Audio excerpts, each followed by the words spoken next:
Hello and welcome to today's broadcast. I'm Davina. I'm from Australia and I live in the United States. I have a vested interest in what's happening, and my goal is to help make politics interesting because our enemies aren't just wrong-headed opinions or fox-marinated brains or complicit media pundits trying to protect Republicans from scrutiny. It's also just complacency and apathy. So if you tune in, I hope you find something that interests you. And that's because none of us will benefit from fascism escalating either in the United States or around the world. And all of us can help do something about it. Even if you can't vote like me, because I'm only a legal resident of the United States, I'm not a registered voter, obviously, and I'm not a citizen yet. I've lived here for 1 year. I'm still going to be impacted by federal and state laws. And if the Republicans get control of the legislative branch, if they gain a majority in the House and the Senate, they are perfectly situated to pass their proposed 15-week abortion ban and make it more of a medical gray area to treat a woman, such as myself, for any type of medical complications or refuse to fulfill prescriptions I might need because I'm still of childbearing years. And it's become more arguably legal for conservative pharmacists or conservative doctors or conservative-minded health practitioners and religious extremists anywhere to put a woman's health in jeopardy in order to safeguard a potential future child. Even if you're not pregnant, there have been women reporting refusals to prescribe something. So someone's neurologist in upstate New York refused to continue a woman's pain relief prescription because it could lead to birth defects. The woman's not pregnant. She uses contraception. Her boyfriend also offered to have a vasectomy to prove that they weren't intending to get pregnant and to take extra layers of safeguard action to prevent pregnancy. And the neurologist was still adamant that she could become pregnant as a result of rape. So she was not allowed to have this medication, which had previously been helping her. And similarly, a 14-year-old girl with juvenile rheumatoid arthritis was refused her prescription of methotrexate because it could cause birth defects. And whilst not pregnant, she's 14, so she's presumably sufficiently into puberty to be capable of becoming pregnant. And as such, certain religious extremists or certain ideologically rusted on conservative people seizing the opportunity to say, biology has subjugated women, we're just rolling with that. Biology has made women capable of giving birth, therefore we're just protecting women or protecting unborn children from any adverse consequences by making their medical care more of an up in the air quantity. You don't just give a woman the medical care she needs in that moment. You take into consideration, could she potentially be raped? And do we want to make sure that the child that is a product of that, potentially a product of that rape, has the best start in life? So it's really favoring the product of their hypothetical fevered imagination over the medical needs and the citizenship rights of real sentient women and girls. So let's have a little bit more of a look at these choices for voters in the states of North Carolina, Wisconsin, and Pennsylvania, because people go to some of those states now to obtain legal abortions. They travel out of state, meaning they're not the most impoverished people in precarious positions. They're just women who want to get abortions and are denied from doing so in their own states because Republicans have pretended to privilege states' rights over the actual citizenship rights, constitutionally protected citizenship rights of women. They've worked to undermine that through putting people on the Supreme Court bench who gave out the appropriate signals that they didn't believe that Roe v. Wade was settled law. They didn't believe that a constitutional protection that had existed for 50 years for women to say, it's your body, you are the gatekeeper of your private decisions and the decisions made between you and your healthcare providers as to whether or not you should proceed with a pregnancy. And you have the right to stop that process. And yep, they've taken that away. And I just saw Raphael Warnock make an astute comment, and I can go back to that. It's in my bookmarks. He said that he sees a medical consulting room as being too small to fit both a woman, her doctor, and the government, i.e., don't introduce legal gray areas into the questions of whether or not a woman truly merits an abortion. If a woman's had an intrauterine demise of a fetus that then needs to be medically removed so that the woman doesn't get sepsis from the dead or dying fetus and die herself. If a woman's being diagnosed with cancer and needs to begin chemotherapy treatment and is pregnant but obviously would rather live herself than have both herself and the unborn baby die of cancer. If you can only pick one, it's better to choose yourself than to choose zero good outcomes. But if you're a Republican who insists on the principle of always underplay the needs and rights of the woman as a matter of principle, then those women have to travel out of state to obtain chemotherapy treatment. And if the 15-week ban comes in, they may not be able to travel anywhere in the United States to obtain treatment they need to maximize their chance of survival after a cancer diagnosis. So North Carolina Republicans are hoping to flip some seats in the state legislature and pass an abortion ban that would have enough support to be able to be a supermajority that could withstand a veto from the Democratic governor of North Carolina. And according to Planned Parenthood, a third of women getting abortions in North Carolina just in July alone came from out of state. So that's over 33% of people in North Carolina getting abortion services essentially are refugees from more strongly Republican-dominated states where they have fully banned abortion. Just trying to make my phone charge and it's not charging. Ta-da. Okay, so right now in Pennsylvania, abortion is legal until 24 weeks of pregnancy with some restrictions. And the current governor of Pennsylvania is a Democrat and can veto some bills. But if that balance of power changes, then Pennsylvania women will also lose the ability to exercise reproductive choice. The GOP nominee for Pennsylvania governor is Doug Mastriano, said that abortion should not be legal in any situation.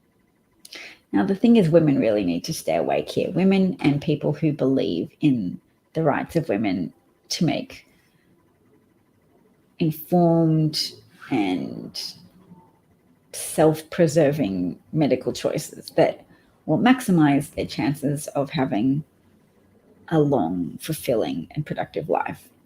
I.e., you don't want to suffer loss of a uterus because you've been unable to obtain an abortion for an incomplete miscarriage. You want to be able to stay alive, potentially have future children, if that's what you want, or not, because choosing to not have children is a perfectly valid choice to make with your life, particularly in the context of a world in which escalatingly severe and escalatingly frequent extreme weather events such as hurricanes, floods, wildfires, etc., are likely to destabilize civilization as we know it, and to destabilize the relatively first world conditions of America, if although patchy because there are some areas of America that are third world, fourth world standards in terms of sanitation and healthcare. And that's in large part because of the purposeful subversion of democracy to discourage a huge swathe of the electorate from even participating in the political process, trying to tell them that both parties are equally corrupt, there's no point voting, nothing ever improves. That's a very potent line of disinformation that, of course, contains certain elements that have some truth to it. There are certainly elements of corruption in politics that are not limited to one side. There are lots of discouraging outcomes that have occurred after voting, and none of those facts should be a deterrent to voting in the future, because voting is still the most powerful non-violent change agent. And if you want to have a change agent, non-violent is better because less people die, and also the changes are usually then celebrated and built on, whereas violent changes can be undone more readily because people will condemn things associated with violence, because violence, when used territorially or when used acquisitively as opposed to defensively, is usually condemned as being antisocial, just as we condemn Russia's war of aggression and acquisition against Ukraine. And we say, hey, the part of the war that Ukraine is engaging in is a wholly different war. It's a defensive war.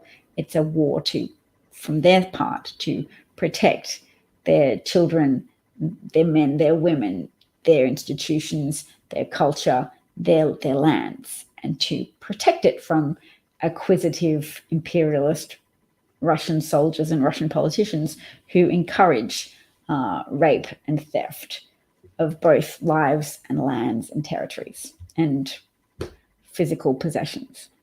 So, hoping this is still of interest. And you know what? America teaches me to say confidently, this is interesting. It's your loss if you don't tune in. And if you have a contribution to make, please do so. In Wisconsin, a pre-Civil War ban now makes it illegal to have an abortion in almost every circumstance. And the fate of that ban could depend on who was elected governor and attorney general in November. So Wisconsin, people who are advocates for reproductive rights, the priorities include preventing Republicans from securing a veto-proof majority in a state legislature.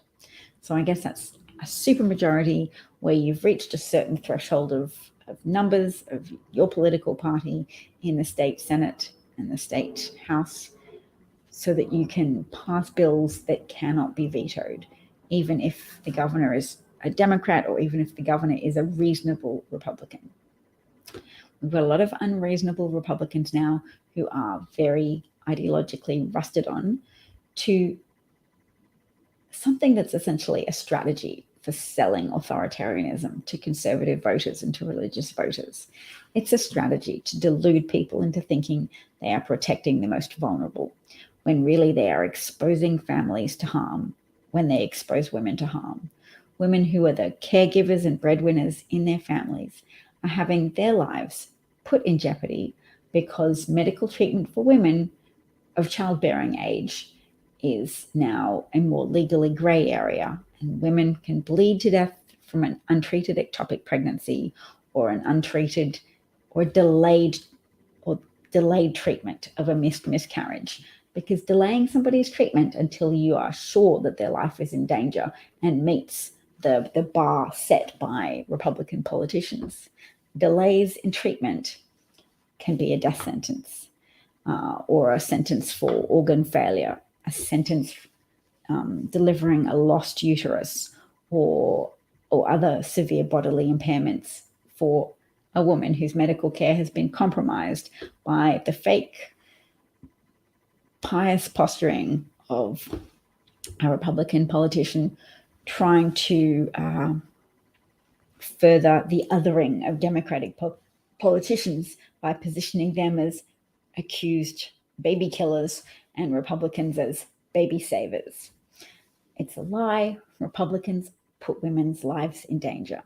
You can see it clearly with the example of a 10-year-old girl, a raped 10-year-old girl who has to leave the state to obtain medical care to end a pregnancy that is the product of rape, whether it be violent coerced rape or incest family dynamic coerced rape.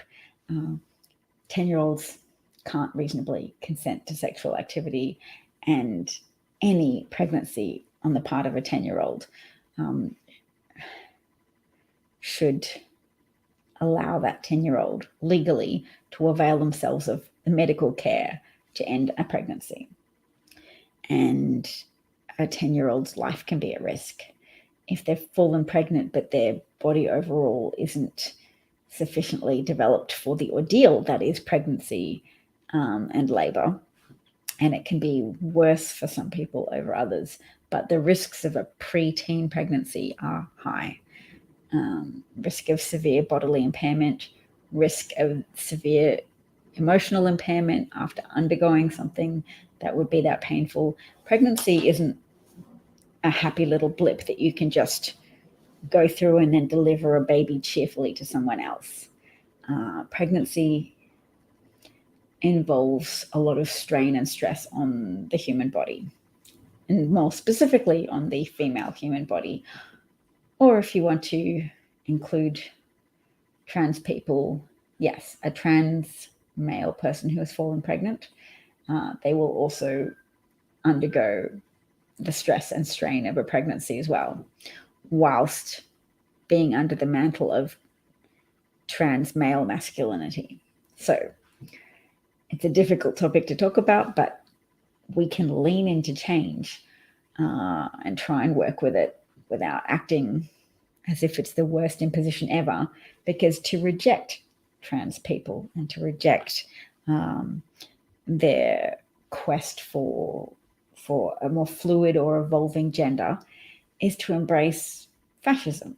If we say, oh no, we want to be part of the rabid levels of conservatism that involve saying, yay, strongmen authoritarians whose faults we will overlook, whose lies we will overlook, whose lies we will actively embrace because we are overhyping the threat to the social fabric of gender fluidity and changing gender roles and people being more flexible than we previously thought possible or desirable with their sex and with their gender. So look, let's cope with the discomfort or with the novelty of learning how to use people's pronouns or ask about people's pronouns, because look at the alternative. It is fascism. And fascism is escalating around the world. And Vladimir Putin is perfectly parallel in his rhetoric with a lot of the things you hear on Fox News. He was launching into a diatribe about his invasion of Ukraine as being about protecting children from the stuff that they impose on kids in schools about gender and gayness. So if Putin can frame his mass murdering campaign against Ukrainians as a necessary defensive strategy to protect Russian children from the moral perils of aspiring to be trans, then you should question. You should question whether or not you want to be an ally of that approach.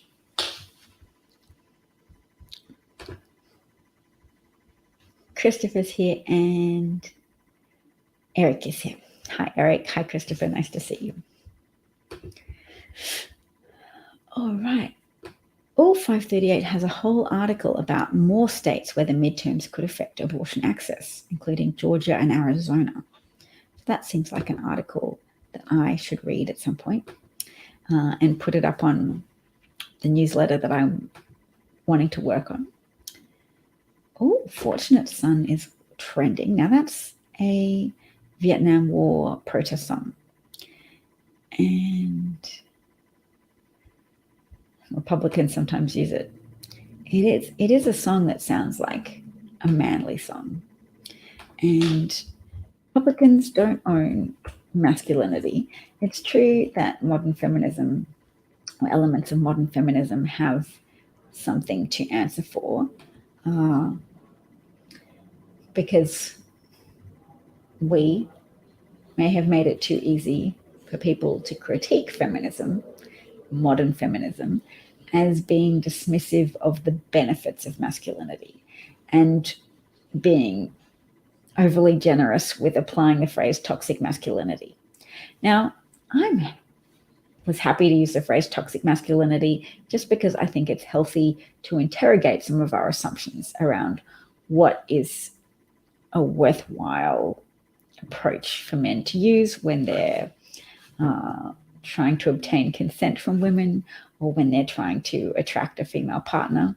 It's worthwhile saying, hey, do we want men to be so, do we want to so worship the romantic idea of a man sweeping a woman off her feet that we actually encourage and reward men ignoring women saying no to them? Because there's a happy medium, and we can't immediately judge the circumstances of every romantic interaction.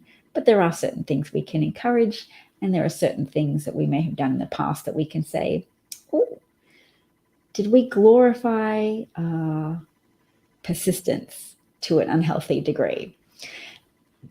Jane Austen is a famous British novelist who interrogated that dynamic in one of her famous novels, Pride and Prejudice. There's a character called Mr. Collins who asks out them or asks for the hand in marriage of the main female protagonist, Elizabeth Bennet. And she says, no, I cannot marry you. And he says, oh, I know it is the custom of ladies to be coy. So I will not take this as a no, and I will ask again at a later date. And she says, oh, no, absolutely. You should take my no as a no. I am most adamant. And I'm sure you're a lovely gentleman, but really, I mean it. And he's like, yes, no, I absolutely understand. I'm not at all discouraged. And maybe you want to know first if I've obtained your father's blessing or some other thing. So I'll try again very soon. And that pig-headed level of persistence in front of a woman trying to be clear and firm in her rejection of a man's romantic advances is included in that novel as something for everybody to take on board. Authors write not just to create an imaginative world, but because they want to share a moral lesson. And some of that, look, we can just pretend that we understand the author's motives, but that scene seems pretty clear to be a condemnation of over persistence on the part of men. So it's not a new topic for conversation. But when we say toxic masculinity and we're referring to people being aggressive with women, and we're condemning movies that glamorize aggression, we don't want to throw out the baby with the bathwater, which is that women often take it as a sign of the ability to stay committed in the future. Oh, a man is being very persistent and persevering now. This is a function of the strength of his ardor. And if he has so much ardor, then he will be able to continue to care for me, even when I'm going through the body changes involved with pregnancy. And even when we have children together, he will still have sufficient ardor for me to carry that pair bonding forwards into the future. And so our children will be appropriately taken care of. There's all these, evolutionary complexities and calculations that go on at some level, whether consciously or unconsciously, when pair bondings are involved. Bob's here and Eric is here and says, Eric loves you. Stay safe and good luck. So tired. I understand. And so as a little palate refresher, I will bring up a quote from John Lewis, which is supposed to be the perennial revival quote. Quote, do not despair.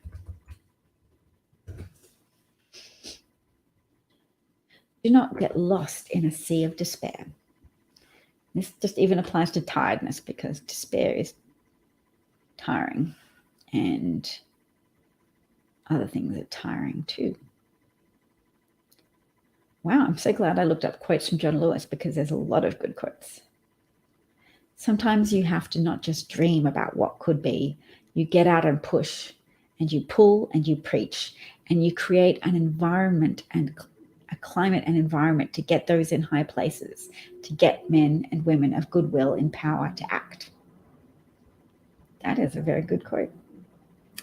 This is John Lewis quote from a conversation with Bill Moyers in 2013. He also notes Black men and Black women were not allowed to register to vote. My own mother, my own father, my grandfather, and my uncles and aunts could not register to vote, because each time they attempted to register to vote, they were told they could not pass the literacy test. So these are all such pertinent quotes, because the past is not that distant. This past to which he refers, that's John Lewis's mother and father and uncles and aunts.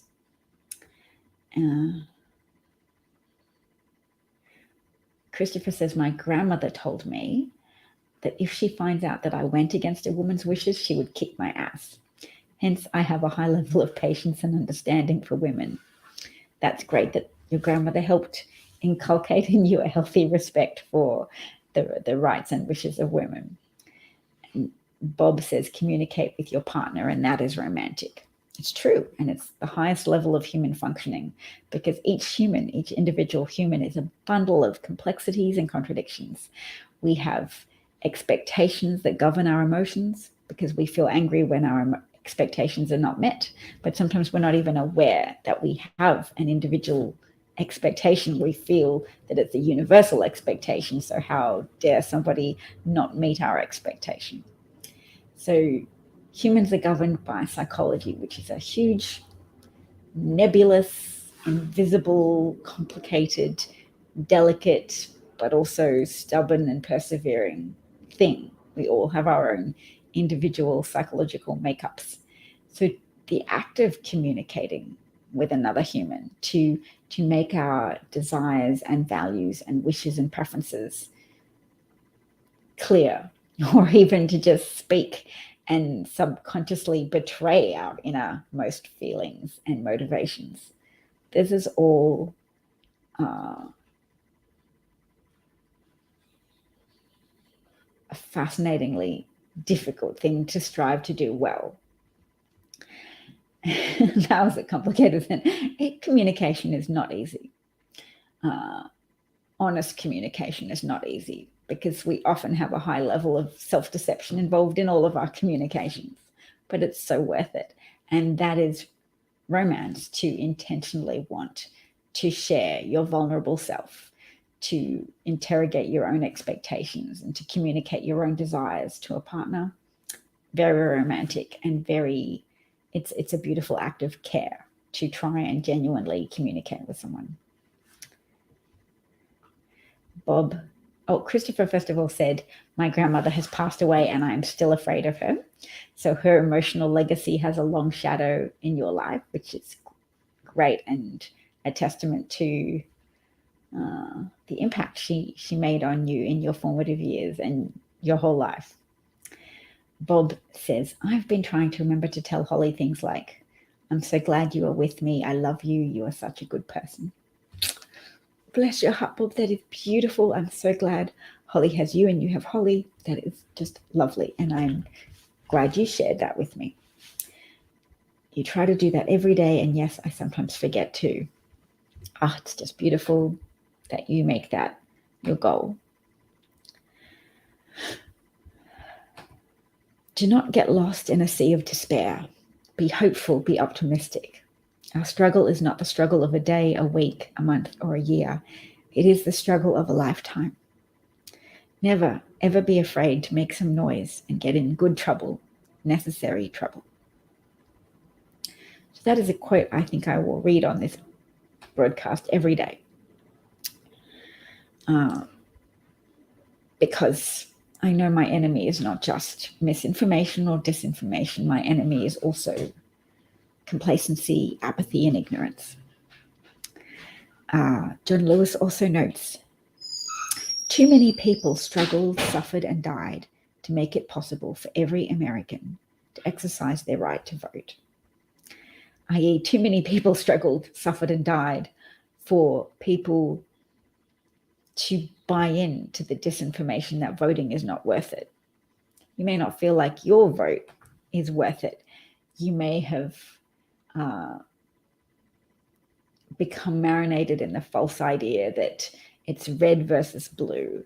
It's not. It's different ideas and different loyalties and different schema for tricking people to subjugate some people, to elevate some people at the expense of others.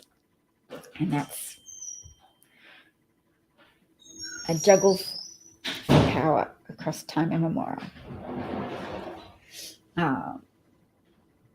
People with power imposing on those with less power, and those with less power learning how to band together and advocate for themselves in ways that change the power balance and prevent or minimize injustices from occurring, and let families be together and let people pursue making life better for each other and for their family members and for their communities and for their nations. All right, let's keep going with politics though. So where am I on politics? Oh, I've got this just add up on screen. It's not something I wanted to do. Oh, it's because I looked up Fortunate Son and lots of different people. All right, let's listen to Herschel Walker, because I did promise to talk about Herschel Walker. So he has something to say about abortion. Well, there's not a national ban on abortion right now, and I think that's a problem. We keep talking about things like that. Right now, I'm for life, and I'm not going to make an excuse for it. Let's just note that the development since last night was that the Daily Beast broke a story that a woman came to them and asked to anonymously share her story, which is that Herschel Walker, and I'll get him back on screen because his face should be there. He's the person who did this. Okay. A woman went to the Daily Beast with a get well soon card, rest, recover, recuperate, signed in Herschel Walker's handwriting. And she had a photo of a check made out to her from Herschel Walker in the dates following a day she had an abortion. So she made the credible claim that Herschel Walker paid for her to have an abortion, that she calculated the cost of the abortion and also the travel and convalescence costs, and that they had been dating, and that she now found it to be very hypocritical of him to be in favor of a full abortion ban with no exceptions, when obviously he was very prepared to grant himself an exception when he encouraged his dating partner at the time to get an abortion. And what's even more notable is that his one son, whose name is broadly known in the media, Christian Walker, his son felt that something had broken and went on Twitter to announce that he was done with the lying, and that his father, Herschel Walker, had been so violent to him and his mother that they had been forced to move 6 times in 6 months during the period of his most concentrated violence, and that everybody in the family of Herschel Walker advocated for him not to run for the Senate, but that they were overridden, and that they were at least advised that Herschel Walker would come clean about his past and openly seek to make amends for that, whereas instead there had been so many lies, and he claimed that he was now done with the lies and wanted to spread this truth of Herschel Walker as being a bad father and a violent person who was not there to raise his own son or any of the other sons that he had out of wedlock, children he had out of wedlock, and that he should stop lying. So that was Christian Walker. We'll watch a video from Christian Walker soon. Excuse for it. Because I've always believed that a patient. Here is Herschel Walker's opponent, the Reverend Raphael Warnock, who's an incumbent senator. He's currently a senator in Georgia, holding the balance at 50 Republican, 50 Democrat. And the Democratic Vice President, Kamala Harris, gets to be the tiebreaker. Democrats need more senators to pass legislation easily to safeguard the rights of and interests of the American people from predatory Republicans who make a big song and dance about various confected outrages, but are still, whenever they have access to power, they facilitate permanent tax cuts for wealthy people and temporary tax cuts for middle-class voters in the hope that they won't notice when those tax cuts evaporate and only the benefits to the wealthy remain. And that a great perpetration of wealth transfer from the lower and middle classes to subsidize the activities and the ambitions of the uber wealthy in the United States. And that kind of transfer is something Republican politicians exist in office to facilitate. They make a lot of noise about other things, but we have to focus on the truth about Republicans. They are a public relations operation for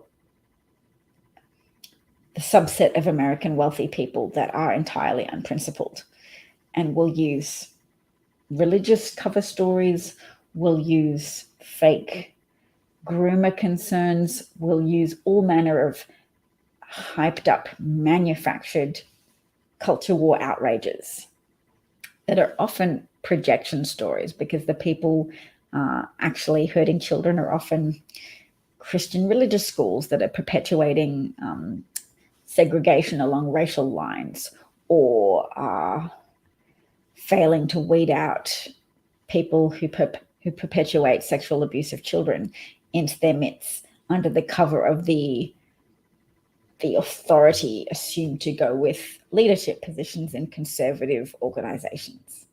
Because you don't question the priest, you don't question the Orthodox rabbi, you don't tell on them because people don't believe the children when their story is contrasting with the assertions from revered adults. So the more reverence you accord adults and the less skepticism you afford to people in positions of power, the more likely you are to betray the interests of abused children. So, of course, Republicans claim that Democrats are abusing children. It is the power dynamics of conservatism that often is a facilitator and an enabler of unquestioned authority, and authority that is beyond skepticism and beyond interrogation. Christopher's asking me to run as a senator once I've been a US citizen for 9 years. Well, that's nice. It is a ways into the future before I'm even a US citizen, because I have to live here for a while before I can even begin the process of becoming a US citizen. So, but there are ways to influence politics before becoming a senator. People can have a big impact at a cultural level, and Christopher's always there encouraging me to make my mark culturally. So I will continue to refine my efforts in that department, Christopher. Let's go back so we can hear Reverend Raphael Warnock, Senator and Reverend Raphael Warnock. And I'm not going to make an excuse for it. Because I've always believed that a patient's room is too small and cramped a space for a woman, her doctor, and the United States government. There's not a national ban on abortion right now. Okay, let's see what he said again. I've always maintained that a patient's room is too cramped, too small and cramped. Her doctor and the United States government. Cramped a space for a woman, her doctor, and the United States government. It's a good quote. We can all adopt it. I've always maintained that a patient's room is too cramped, to include a woman, her doctor, and the United States government. Not all women have doctors. I mean, women can go to a hospital and encounter a doctor who is not her specific doctor. And in fact, there's a case on Twitter right now of a woman saying her daughter in Florida lost her baby because of the hurricane. She's 6 months pregnant. The baby has died. And she's in the hospital right now, but she cannot get the level of treatment she needs to remove the dead baby from her uterus because of the legal complications introduced by Republican Governor Ron DeSantis. And this is another thing from Florida. Lee County was evacuated on Tuesday, and Hurricane Eames was on Wednesday. So they were given evacuation orders too late. And it seems that the juvenile detention center may not have been evacuated. So someone wrote, as they uncover bodies in Lee County, including at the juvenile detention center, I want to remind people that foster children who have not committed crimes end up in juvie simply because there are no foster homes available to house them. So I hadn't really thought about that. I did not know that juvenile detention center could be filled with foster children, people who have been removed from their parents, children who've been removed from their parents, or children who have run away from home because there are an inadequate supply of foster homes to meet the demand. Someone notes, this is true across the country. As a victim of the New Jersey foster child regime, I was given up for adoption at 3 months old. My 14-year-old birth mother thought she was doing the right thing. I bounced from place to place, including juvie, over 80 times. The atrocities and abuses I suffered at the hands of those who were supposed to protect me left me with PTSD and scars that my body will forever bear, including cigarette burns. Whew. To say that at least I'm alive where those children are now dead seems to be the least I can do, but it is an ongoing problem that the adults in the room do not care one bit about protecting life or sanctity of vulnerable minors that are hopeless and at the mercy of such a broken and decapacitated system, or dilapidated system. Wow. 14-year-old mother giving a child up for adoption. And this is a circumstance that Republicans are trying to facilitate through abortion bans. They're saying, yes, just have the baby. If you're a rape victim, if you're an incest victim, if you're someone who incidentally fell pregnant but you're too young and too without a support system or resources to support a child, then just give your baby up for adoption. It'll all be fine. Look, there's lots of Christian couples, good God-fearing couples who want to adopt babies. And it's like, no. The system has more need than places. And this girl was bounced around homes, 80 different moves during her formative years with people who had no investment in treating her as a worthwhile human being. She was left with PTSD and cigarette burn scars on her body. So that blows, yes. Someone else says, I used to work at a home for youths that were troubled or adjudicated. We actually had one girl there who, as nearly as I could tell, was there because she wouldn't clean her room. No history of violence, theft, running away, whatever. She had been at foster care, and the foster parents had, I have no idea how, convinced the worker to send her to live full-time at a residential facility until she learned to clean her room. Looking back, I'm about 95% certain that she had an executive dysfunction disorder, and they were never, ever going to teach her to clean her room using behaviorism-based programs. Yep. Oh, yes, and of course, these two judges from Pennsylvania who were sent to, who had to pay fines. They should have gone to jail, but anyway, they sent hundreds of children unfairly to detention because they were getting payments from people who owned the detention centers. They were ordered to pay more than $200 million to hundreds of people they victimized in one of the worst judicial scandals in US history. They orchestrated a scheme to send children to for-profit jails. They jailed children for kickbacks. Now, no compensatory scheme, no division of $200 million or whatever. Their names should live in infamy. Mark Ciavarella and another judge, Michael Conahan. They shut down a county-run juvenile detention center and accepted $2.8 million in illegal payments from the builder and co-owner of 2 for-profit lockups. Ciavarella, who presided over a juvenile court, pushed a zero-tolerance policy that guaranteed large numbers of kids would be sent to the for-profit facilities. Ciavarella ordered children as young as 8 to detention, many of them first-time offenders deemed delinquent for petty theft, jaywalking, truancy, smoking on school ground, and other minor infractions. So jaywalking, cross the road, not at the traffic lights, go in front of that judge, be sent to jail. The judge often ordered youth he had found delinquent to be immediately shackled, handcuffed, and taken away without giving them a chance to put up a defense or even say goodbye to their families.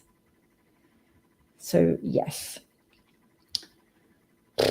it's unlikely the now adult victims will see even a fraction of the eye-popping damages award, but a lawyer for the plaintiff said it's a recognition of the enormity of the disgraced judge's crimes. Another plaintiff's attorney did not think they had money to pay a judgment. Oh, good, they are serving. Phew, they are serving a prison sentence. Ciavarella, 72, is serving a 28-year prison sentence in Kentucky. His projected release date is 2035. Conahan, 70, was sentenced to more than 17 years in prison, but was released to home confinement in 2020 with 6 years left on his sentence because of the coronavirus pandemic. 79. Wow. Anyway, so those children were abused, their lives were destroyed, but the children in a juvenile detention center in Florida that was not evacuated, those children have lost any opportunity to do anything with their lives. All right, so that is really important to consider. There are children who have committed minor crimes, minor infractions, children who have just displeased authority in some way, been insufficiently docile for whoever was in charge of them, and they've potentially lost their lives horrifically in hurricane, in floods, because of failures to evacuate the juvenile detention center. That's a big one.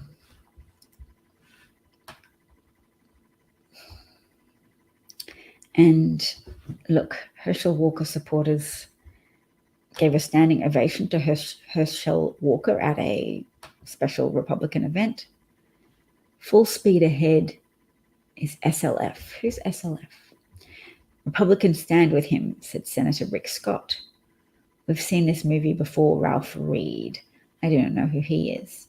And the media is banned. So that's a special lunch and a standing ovation for Herschel Walker. And this Twitter person, who has the handle Excel Professor, says hypocrisy is celebrated in the Republican Party. They actually like it better when people say one thing and do another because it pisses off the libs so much.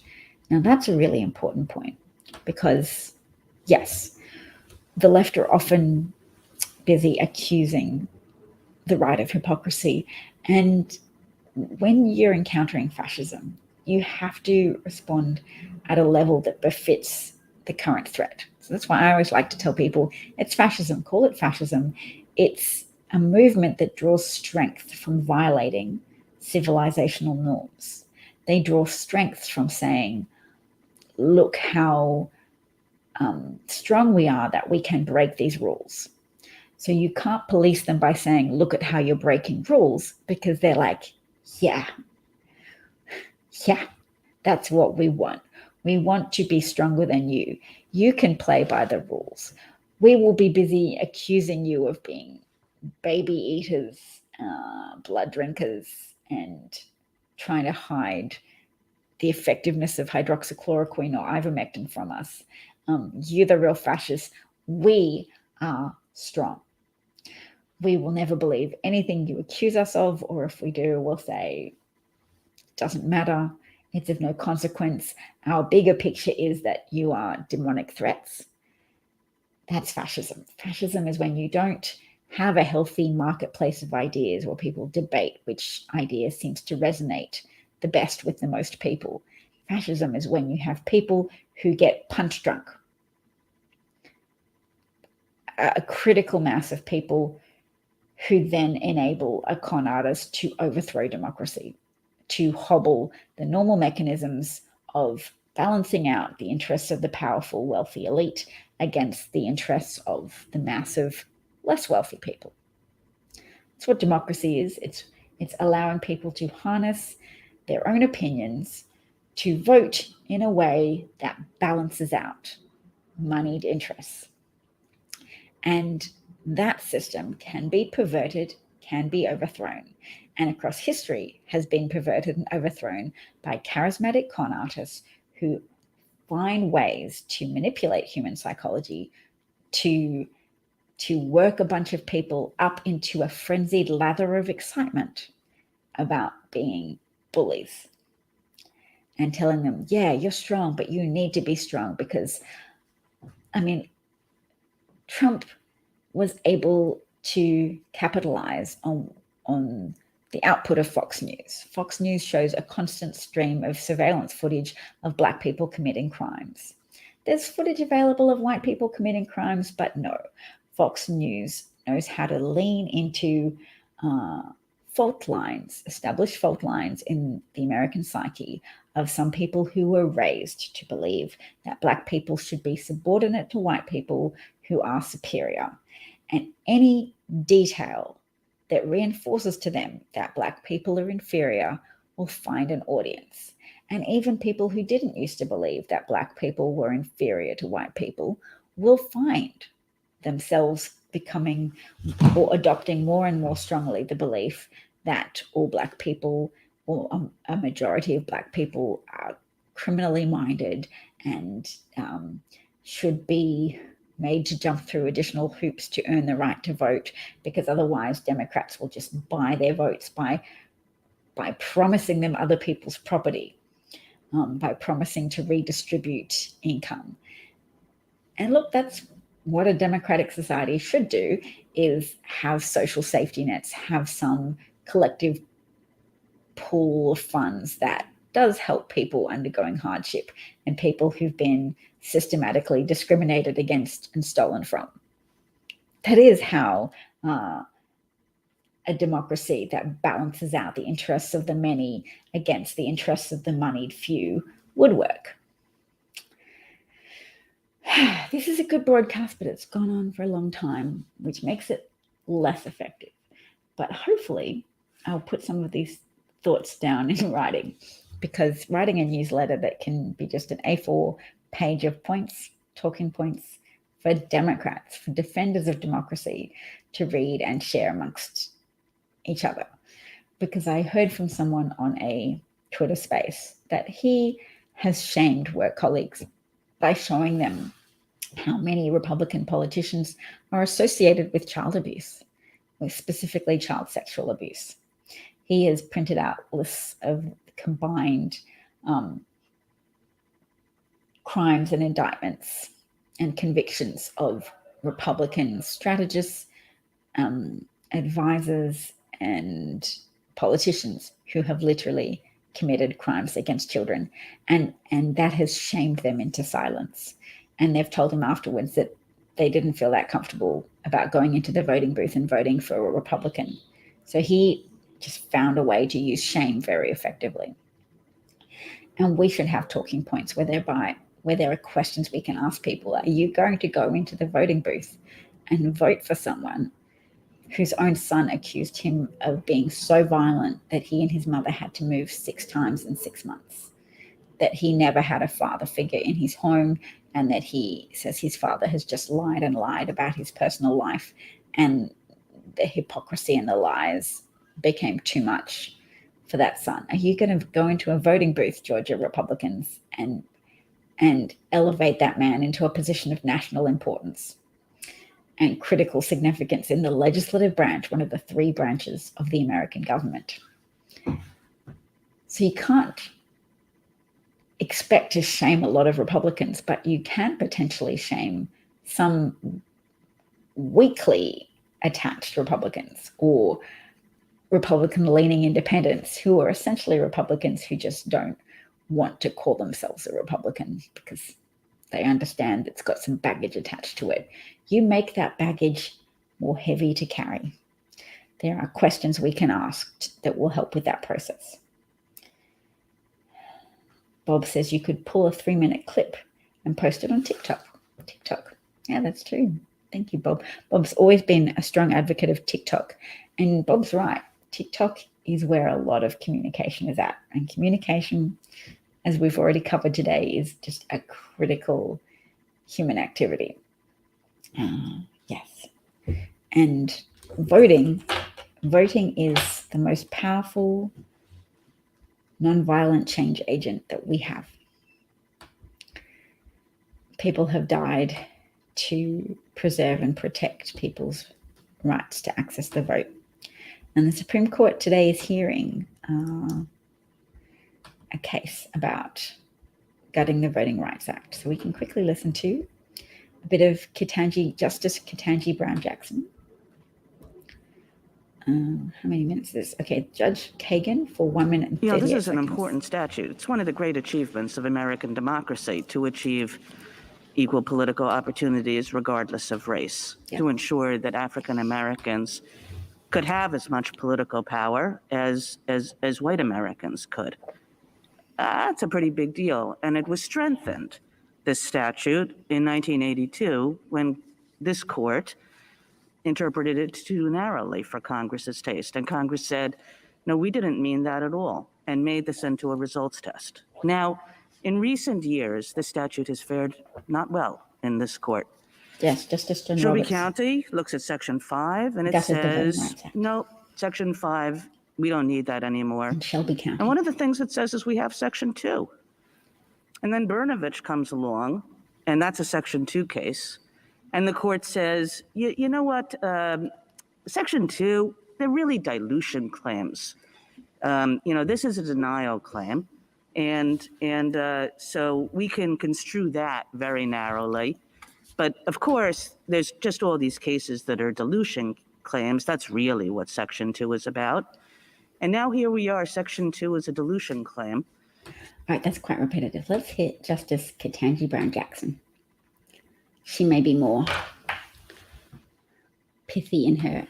I don't think we can assume that just because race is taken into account, that necessarily creates an equal protection problem, because I understood that we looked at the history and traditions of the Constitution, at what the framers and the founders thought about.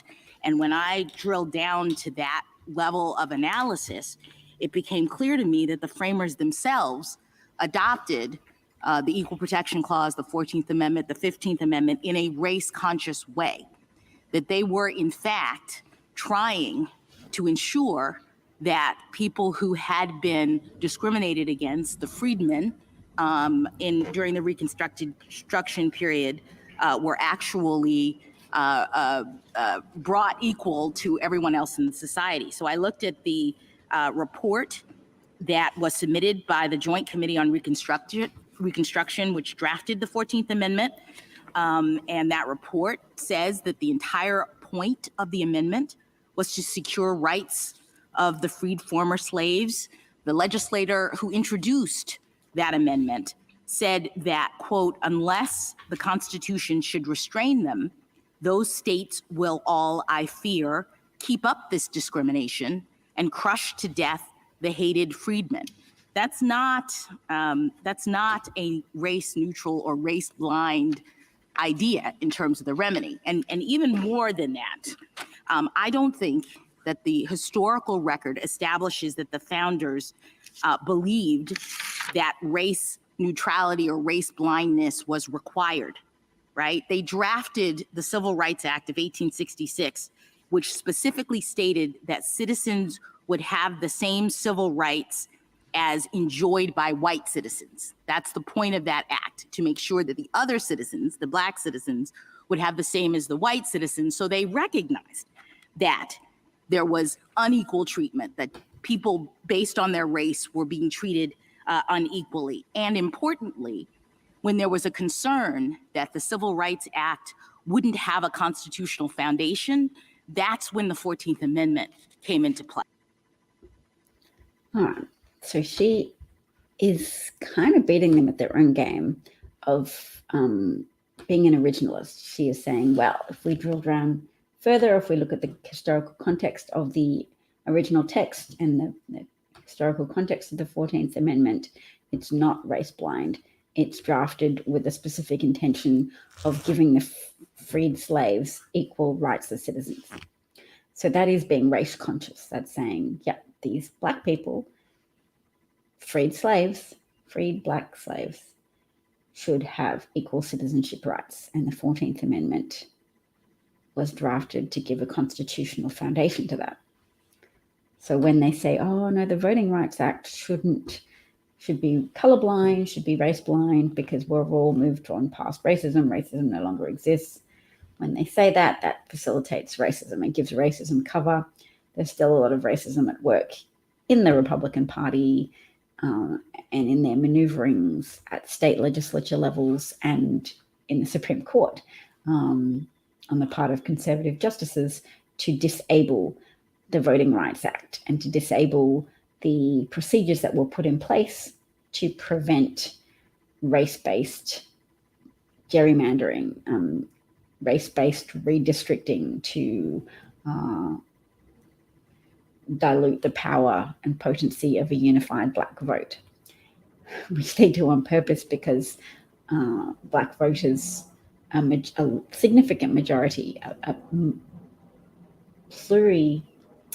super majority of Black voters understand that Democrats uphold the need to govern in the interests of the people, and Republicans uphold the need to transactionally repay their donors for paying them to subsidize wealthy people and to reduce any obligations that wealthy people have to pay taxes and to contribute back into the society that created the framework for their success, for their ability to acquire billions of dollars in wealth and assets and income.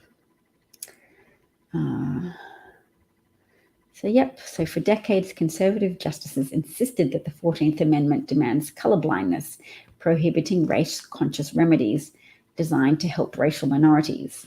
And not just help racial minorities, but to prevent injustices from being perpetrated against racial minorities, which they still often are, because there's a lot of determination still to entrench Republican advantage by disenfranchising Black Democratic voters, who are a majority of Black voters. And Justice Sotomayor takes the gloves off, according to journalist Mark Joseph Stern, who's a senior writer for Slate. Justice Alito gave the game away. The point that he's making turns Section 2 of the Voting Rights Act on its head, because there's no such thing as racial neutrality in Section 2. Section 2 explicitly says that a protected group must be given equal participation. And that's wonderful. Yes, white entitlement theory. I'm going to use that instead of saying white supremacy. I hate saying white supremacy because it's as if I'm breathing into life or giving it.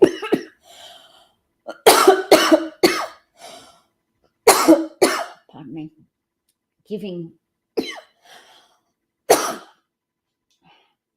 my support to the claim that there's some inherent superiority to white people. White entitlement theory says is more of a feeling than a well-established theory. It's often carried out covertly by white supremacists in power, and the people that carry it out aren't even necessarily white. They're allies of white entitlement theory. They're white adjacent. And I'm specifically thinking of anti-black racist Justice Clarence Thomas, whose past girlfriends have spoken out about his anti-black racism and his use of the N-word to refer disparagingly to people who share the same skin color as him. Because internalized racial hatred is a thing. It can affect people. And it affects Justice Clarence Thomas, who is a big advocate of colorblindness because he does not want there to be any strategies or procedures or policies that seek to reduce the amount of injustice dealt out to Black Americans in the United States. So where am I up to? Did I finish listening to Justice Sotomayor? No. Justice Alito gave the game away when he said race neutral means don't look at community of interest because it's a proxy for race. Regrettably, that is what it is in many situations. That's why Mobile and Baldwin are together. No matter what they talk about being around the river or not, that has very little to do with anything other than race, that they come generations later from Germany, from France or Spain. But the point that he's making turns Section 2 on its head, doesn't it? Because there's no such thing as racial neutrality in Section 2. It's explicitly saying that a protected group must be given equal participation, correct? Yes, Your Honor. And so indifference to racial inequality is exactly what Section 2 is barring or prohibiting, correct? Yes, Your Honor. Having said that, assuming that you could draw. Oops. Dang it.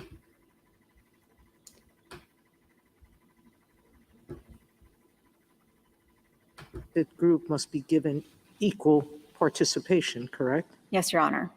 And so indifference to racial inequality is exactly what Section 2 is barring or prohibiting, correct? Yes, Your Honor.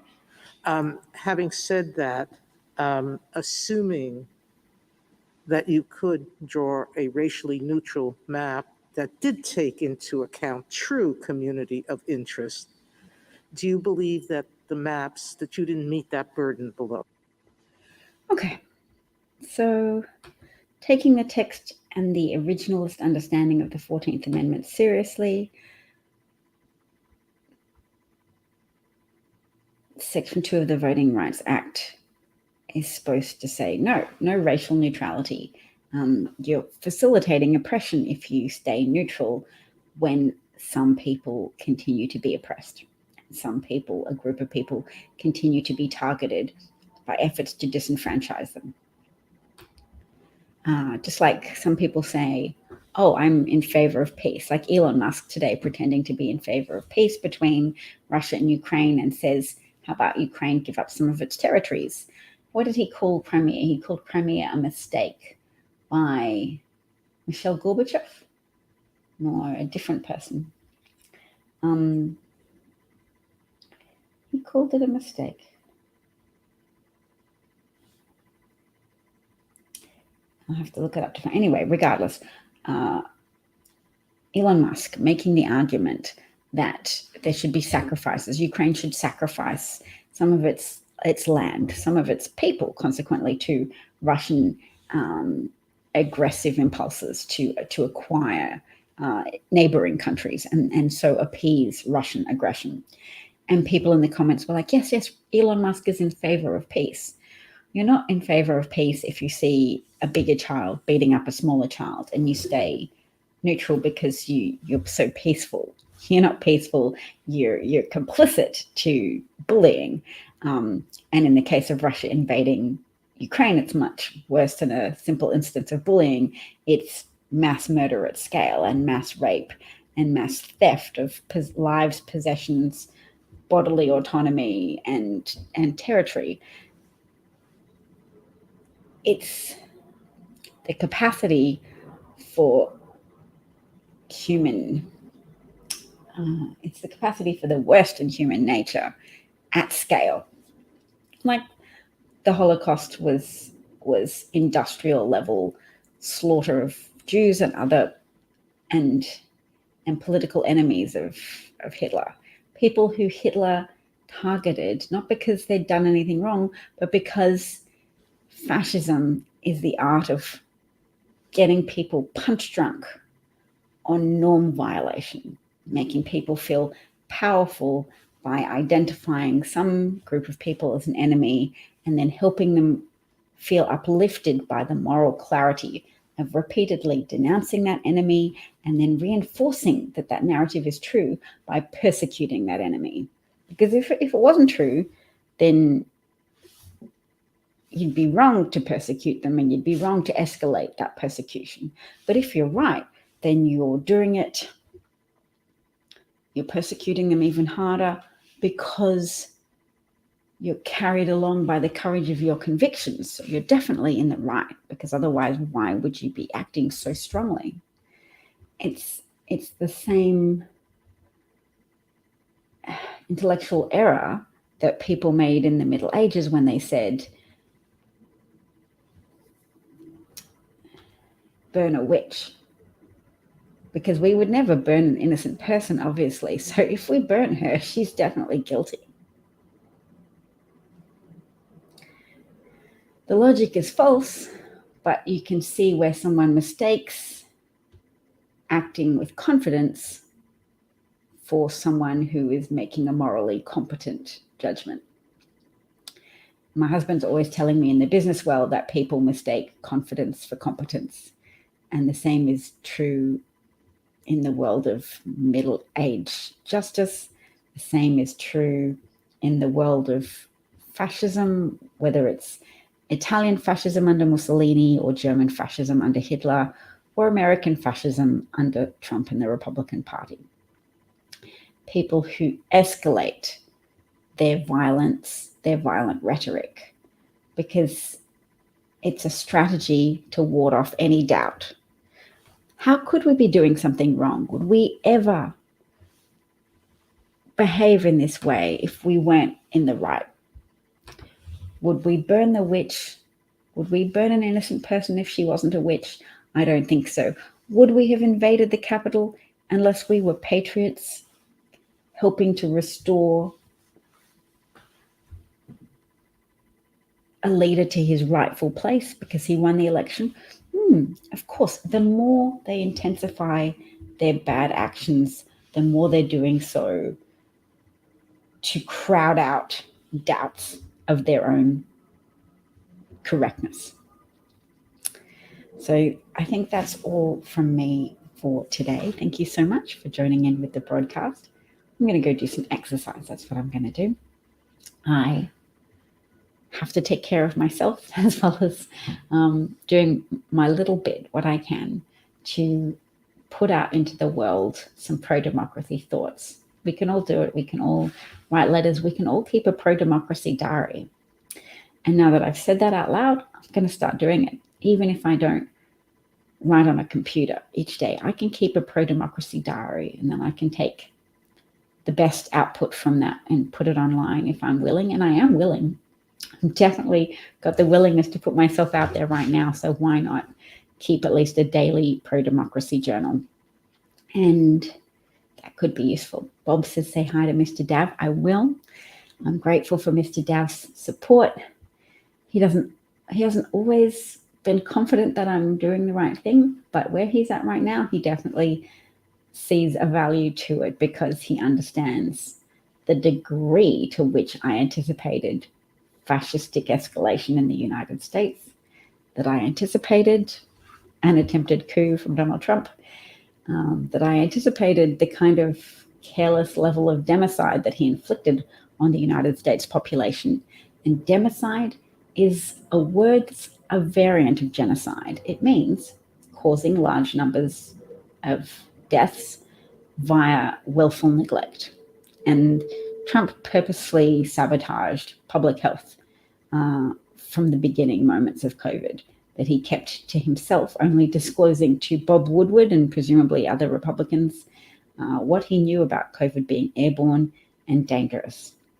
And instead, he offered false reassurance to the American public and undermined pronouncements from doctors when they began to advocate for mask wearing and when they began to advocate for mass adoption of vaccinations. He kept his own vaccinated status very quiet in order to continue to fuel resentment against the establishment, the scientific establishment, and the party associated with respect for science and respect for knowledge and doctors. So he weaponized the reflexive contrarianism of many voters in the Republican Party and many non-voters to try and build up support for the Republican Party by saying Democrats are trying to sabotage your business and your livelihoods and the economy, when the person fueling all that sabotage, all that economic contraction and loss of life, and the kind of fear that predates contracted activity and contracted spending and contracted movement, which was well-founded fear of dying and losing family members in a pandemic and spreading harm in vulnerable communities. That fear was well-founded, and it was predicated on Donald Trump being an inadequate leader, and worse than that, a democidal leader, someone who tried to kill a substantial amount of the population in order to advance a narrative that politically favored him, that he was in favor of freedom and openness, and that those Democrats who were responsibly trying to advocate for a temporary contraction in activity and social activity in order to mitigate the spread of a pandemic, that those were the irresponsible people. Bob says you could do a pro-democracy series on TikTok. I cherish your advocacy for TikTok, Bob, because I know I would have actually found that an effective use of my time to do TikTok videos. And I know it's just a hurdle to jump in myself to get over it and broadcast on TikTok.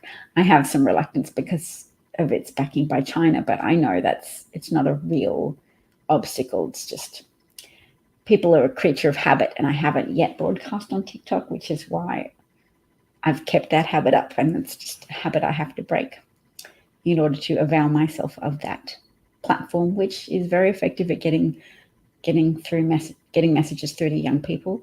And we do need young people to be activated for these coming midterm elections. They need to understand what's at stake, and that not only will women be subjugated to the status of second-class citizens in all states in the United States if an abortion ban is brought in, but that medical care becomes compromised for any women who appears to be of childbearing age. Even women who've gone through menopause have been told they can't have access to certain medications because they could cause birth defects.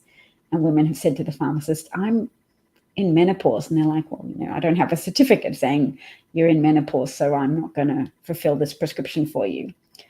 Women are second-class citizens wherever Republicans have been able to pretend that they care about unborn fetuses. It's a false claim because families are put in jeopardy by the death and suffering of women. Women are central players, are key players in the creation and sustenance of families. We're not the only people who provide for families. We're not the only people who support families, but we are the only people who can grow new family members. And if you kill us or put our medical care in jeopardy so we lose our uterus, you can sabotage our future fertility. And people having unsafe backyard abortions can have their future fertility jeopardized and ended. Bob says, great broadcast today. I'm glad you enjoyed it, Bob. Thank you so much. And thank you for sharing with us how you keep communication with Holly so intentionally positive by telling her each day that you love her, she's a good person, and that you're so glad you're with her. And that's beautiful. I'm going to tell my husband about it so that we can adopt some of that and be more intentional in our positive communication to each other, because that's just lovely. And it's always nice to take inspiration from each other. You don't even have to be saying I'm inadequate to say I'm learning from the good things you do. That's why we share good things we do with each other, because it's a gift. It is a beautiful gift that people give each other, just what they do to promote the growth of the most beautiful things in life. And that's love, isn't it? Because the ability to exchange and facilitate loving sentiments is the cornerstone of what is best about being human, and is the cornerstone of how families are formed, how relationships are maintained, and how societies are sustained. So Bob says, being around young people I know, they seem to have a short attention span, so it seems the short clips on TikTok fit that bill. I get a lot of news from there on TikTok. Christopher says, I agree with Bob. I am on TikTok as well. You'll be surprised to find loads of mature adults on TikTok as well. So you'll be able to reach everyone.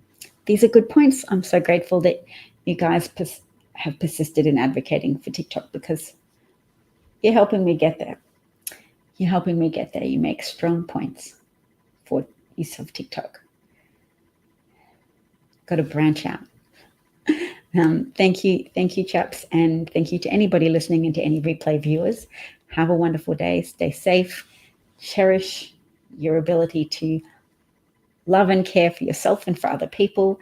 It's the foundation of democracy as well, the ability to advocate effectively for each other and not just be at the mercy of tyrannical rulers or a less overtly tyrannical moneyed elite, the Koch brothers, Rupert Murdoch, Robert Mercer, Peter Thiel, those people who seek to use their billions to corruptly influence American politics. What's Chris TikTok? Oh, Chris, I was talking to Christopher, so I don't think there is a Chris TikTok. Oh, what's Chris's TikTok handle? He can probably message you that on Twitter. Do you know each other on Twitter? I will maybe tag you to each other so you can find each other on Twitter and direct message each other about that. Cheers, everybody. All the best. Bye.